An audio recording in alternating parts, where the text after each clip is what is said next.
तहव्वुर राणा को भारत लाना मोदी सरकार की एक बड़ी कामयाबी। पीएम मोदी ने जो कहा था कि देश के दुश्मनों को छोड़ेंगे नहीं और सबका हिसाब होगा, तो अब हिसाब होना शुरू हो चुका है। लेकिन कांग्रेस को इससे भी खुशी नहीं हो रही। कांग्रेस के नेता तो कह रहे हैं कि तहव्वुर राणा को ला रहे हैं तो सीना क्यों चौड़ा कर रहे हैं। ऐसे खुश हो रहे हैं जैसे ट्रंप ने टैरिफ माफ कर दिया। ट्रंप और मोदी जी दोस्त हैं तो यह पहले क्यों नहीं किया। दाऊद इब्राहिम को लाओ तो माने, गुरपतवंत सिंह पन्नू को लाकर दिखाओ, ललित मोदी नीरव मोदी को वापस लाओ। यानी कांग्रेस के मुताबिक तहव्वुर राणा को अमेरिका से भारत लाना कोई बड़ी बात ही नहीं है। खुद ला नहीं पाए, अब जो ला रहा है उसको कह रहे हैं क्या ही कर दिया, इसको क्यों नहीं लाते हो, उसको क्यों नहीं लाते हो, दाऊद पन्नू को क्यों नहीं लाते हो भारत। सुनिए कांग्रेस के नेताओं को, इनके राज्य में टेररिस्ट अटैक हो गया, ये पाकिस्तान को जवाब नहीं दे पाए, जिनके अपने मर गए उनको आज न्याय मिलने की उम्मीद जगी है। और आप सुनिए कांग्रेस के लोग कैसी कैसी बातें कर रहे हैं। अगर बोल रहे राणा को लाना है तो फिर सफलता बड़ी है, तो इससे बड़ा मुंबई को उद्ध्वस्त करने वाला दाऊद वहाँ पे बैठा है पाकिस्तान में, तो इससे बड़ी सफलता मिलती उसको लेकर आते तो उसको भी लेकर आए, इससे बड़ी सफलता पाए। पता नहीं राणा को लेके आ रहे हैं कि कैसे है, कब लेकर आएंगे, क्या है। अच्छी बात अगर लेके आ रहे हैं। हमने तो कहा कि राणा को तो ला सकते हो, लेकिन जो पंजाब वाले हैं, पंजाब में ये सारा गैंगस्टर या गैंगवार, इनको क्यों नहीं लाया जा रहा है। लाओ फिर पन्नू साहब को भी लाओ, रोज ट्रंप को मिलते हो, लाओ फिर उन साथियों को भी लाओ। आप गोल्डी की बात करते, लाओ उसको। इसके साथ साथ हम उम्मीद ये भी करते हैं कि उन लोगों को भी लाने का प्रयास करें जिन लोगों ने हमारे बैंकों को लूटा और यहाँ से चले गए, चाहे वो ललित मोदी हो या और जो लोग हो, वो सारे लोगों को फिर से वापस लाने की कोशिश करनी चाहिए। कांग्रेस के नेताओं को आग लगी हुई है बॉस, कि बाप रे बाप, ये तो नाम हो जाएगा मोदी का कि मोदी भारत के गुनहगार को पकड़ कर ले आए, तो इसको काहे नहीं लाए, उसको काहे नहीं, खुद किसी को नहीं ला पाए, खुद घर में घुस के ठोक नहीं पाए। लेकिन आप देखिए कि ये वही लोग हैं जो कह रहे थे कि भाई कतर में जो भारतीय फंस गए उनको फांसी की सजा हो गई, अब मोदी दिखाएं जरा बचा के। मोदी बचा के ले आए, फिर इतना समूह हो गया। मत करो भाई ये सब, फिर वो किस दिन दाऊद इब्राहिम को भी पकड़ के ले आएंगे या वहां ठोक दिया जाएगा तो फिर और इतना समूह हो जाएगा। जो लोग आज कह रहे हैं कि तहव्वुर राणा को भारत लाना कोई बड़ी बात नहीं, वो शायद भूल गए कि मुंबई हमले के वक्त यूपीए सरकार ने किस तरह से रिएक्ट किया था, जिस पर आज भी सवाल उठते हैं। 2008 में जब मुंबई पर आतंकी हमला हुआ था तो उस समय शिवराज पाटिल केंद्रीय गृह मंत्री थे। हमले की खबर मिलने के बाद दिल्ली में गृह मंत्रालय एक्टिव हुआ। आरोप है कि उस दौरान शिवराज पाटिल बार बार कपड़े चेंज कर रहे थे। मुंबई में आतंकवादियों से जब सुरक्षाकर्मी लोहा ले रहे थे, उनकी गोलियों का सामना कर रहे थे, तो उस मुश्किल घड़ी में देश के गृह मंत्री पाटिल साहब बार बार कपड़े बदल बदल के अलग अलग जगह जा रहे थे। हेडलाइंस छपी थी उस दौर में कि भाई कपड़े बदलने वाला गृह मंत्री है। इसी तरह का आरोप 2008 में हुए मुंबई धमाकों में भी शिवराज पाटिल पर लगा था। उस समय तो उनकी तस्वीरें भी सामने आई थी जिसमें वो एक ही दिन में 3 अलग अलग ड्रेस में दिख रहे थे। यह थी उस समय की यूपीए सरकार के गृह मंत्री की गंभीरता कि देश में आग लगी हुई है, भाई साहब कपड़े बदल रहे थे। गृह मंत्री जो कर रहे थे सो कर ही रहे थे। मनमोहन सिंह सरकार में कैबिनेट सचिव रह चुके चंद्रशेखर ने अपनी किताब as good as my word में उस वक्त के हालात के बारे में लिखा कि मुंबई हमले के बाद भ्रम की स्थिति पैदा हो गई थी। कौन क्या करेगा इस बारे में कुछ स्पष्ट ही नहीं था। संविधान के तहत कानून व्यवस्था राज्य का मुद्दा है, केंद्र सरकार राज्य के अनुरोध पर दखल दे सकती है। इसी को लेकर उस समय भ्रम की स्थिति पैदा हो गई थी। हम लोग संकट को फौरन खत्म करना चाहते थे, लेकिन हमारे पास कोई खुफिया जानकारी नहीं थी, ना ही जमीनी हकीकत का पता था कि वहां हो क्या रहा है। यह था यूपीए के जमाने में हाल कि हम घुसे हैं इस मामले में कि नहीं घुसे हैं, कि स्टेट का मामला है कि सेंटर का मामला है, क्या करें, तुम देखो हम देखें, यह तो हाल था। और कह रहे हैं कि तहव्वुर राणा को ले आए तो क्या ही हो गया, दाऊद को लाके दिखा।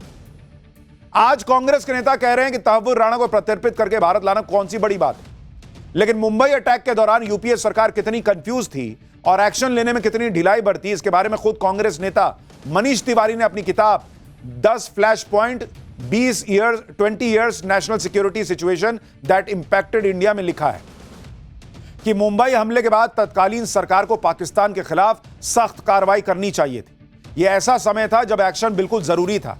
एक देश यानी पाकिस्तान निर्दोष लोगों का कत्लेआम करता है और उसे इसका कोई पछतावा नहीं होता, इसके बाद भी हम संयम बरतते हैं, तो यह ताकत नहीं बल्कि कमजोरी की निशानी है। यह कांग्रेस के नेता ने लिखा है अपनी किताब में।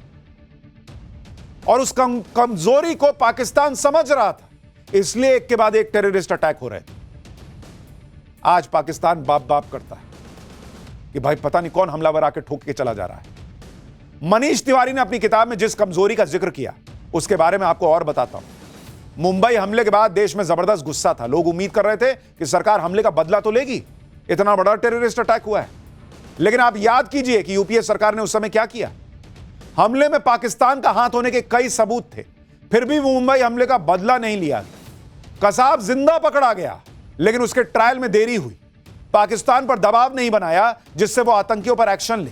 हमले के आरोपी डेविड हेडली को भारत लाने में विफल रहे, जबकि उस समय एयर चीफ मार्शल रहे फली होमी मेजर ने बाद में एक इंटरव्यू में कहा था कि इंडियन एयरफोर्स तो बदला लेने के लिए तैयार थी, लेकिन तब की यूपीए सरकार, मनमोहन सिंह सरकार की तरफ से इजाजत ही नहीं दी गई। मुंबई हमले के बाद उस समय यूपीए सरकार ने पाकिस्तान पर कोई एक्शन नहीं लिया। तत्कालीन प्रधानमंत्री मनमोहन सिंह ने पाकिस्तान के खिलाफ एक्शन क्यों नहीं लिया, इसका खुलासा अमेरिका के पूर्व राष्ट्रपति बराक ओबामा तक कर चुके हैं। बराक ओबामा ने अपनी किताब अ प्रॉमिस्ड लैंड में लिखा है कि मनमोहन सिंह ने बताया कि मुस्लिम विरोधी भावनाएं बढ़ने से बीजेपी का प्रभाव बढ़ रहा है। अनिश्चितता भरे वक्त में धार्मिक और जातीय एकजुटता का आह्वान लोगों को बहका सकता है। उनको तब भी मुस्लिम वोट की चिंता थी और इसी वजह से मनमोहन सिंह ने मुंबई हमले के बाद संयम दिखाया, जिसे कांग्रेस के नेता मनीष तिवारी जैसे नेता भी कमजोरी बता चुके। यानी कांग्रेस के नेतृत्व में यूपीए सरकार को जो करना चाहिए था वो तो नहीं किया, बल्कि मुंबई हमले के आरोप से पाकिस्तान को बचाने वाला काम किया। कांग्रेस के नेता दिग्विजय सिंह जैसे नेता मुंबई हमले को आरएसएस की साजिश बताने वाली किताब के लोकार्पण में पहुंचे हुए थे। मुस्कुरा रहे हैं, देखिए ये तस्वीरें, ये सब आपको आज याद करा रहा हूं बॉस। ये जो अपना नया भारत है, इसकी ताकत को तब तक नहीं समझ पाइएगा जब तक ये तस्वीरें नहीं याद कीजिएगा। यह साबित करने की तब कोशिश की गई थी कि मुंबई हमले में पाकिस्तान का नहीं, आरएसएस का हाथ है। इस किताब को लिखने वाले पत्रकार अजीज बर्नी उस समय तत्कालीन प्रधानमंत्री मनमोहन सिंह के साथ फोटो खिंचवाते थे, सरकार से सम्मान लिया करते थे।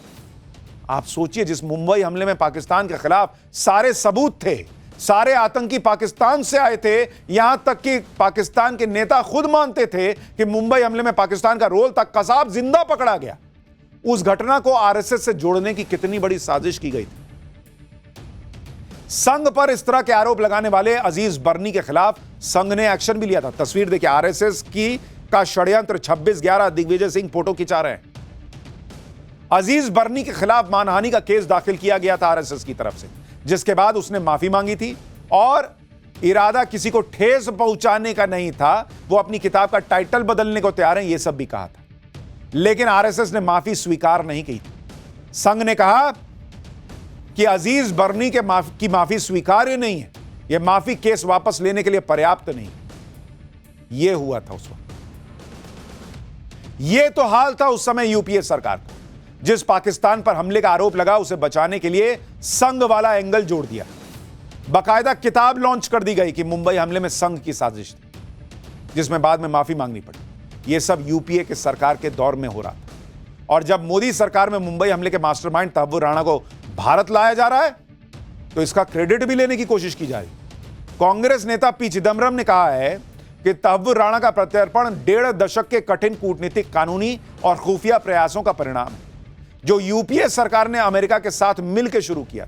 ये लोग भाई क्रेडिट लूटने आ गए कि शुरुआत तो हमने ही की थी ना, ला नहीं पाए तो क्या हुआ, पहले वाली अर्जी तो हमने ही लगाई थी। अलग लेवल पे हैं बॉस ये लोग। आपकी मंशा तहव्वुर राणा को वापस लाने की होती या फिर मुंबई के पीड़ितों को इंसाफ दिलाने की होती, तो मुंबई हमले को आरएसएस से जोड़ रहे होते आपके नेता। सुनिए केंद्रीय मंत्री पीयूष गोयल और नित्यानंद राय ने तहव्वुर राणा के भारत आने पर क्या कहा। कांग्रेस की सरकार ने कुछ किया नहीं आरोपियों के ऊपर सख्त सजा दिलाने के लिए, बल्कि जो पकड़ा गया था कसब, उसको भी बिरयानी खिलाते थे। ये मोदी जी का दृढ़ संकल्प था कि जिन लोगों ने हमारी देश पर आंख उठाई उनको सख्त से सख्त सजा मिले।